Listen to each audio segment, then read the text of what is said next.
What is Eloquent ORM in Laravel and how does it simplify database interactions?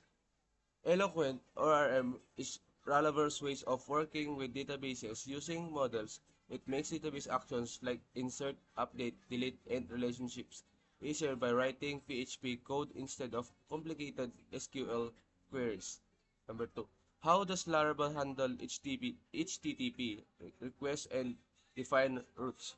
Laravel uses routes to handle HTTP requests. Routes are written in files like web, PHP, or API.php, where each route connects a URL to function or controller that processes the request. Number 3. Explain the role of Blade templating engine in Laravel.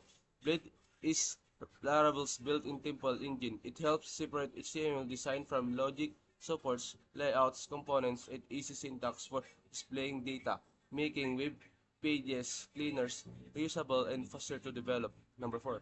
What are the security features provided by Laravel?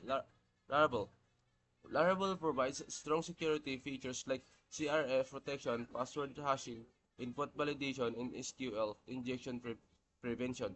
This protects websites from common attacks, keeping users' data and applications safe from hackers and vulnerabilities. How does Laravel support task scheduling? Laravel supports scheduling using its scheduler, written in kernel.php that developers can set tasks like sending emails or cleaning data to run automatically with an cron job, reducing manual efforts and saving time.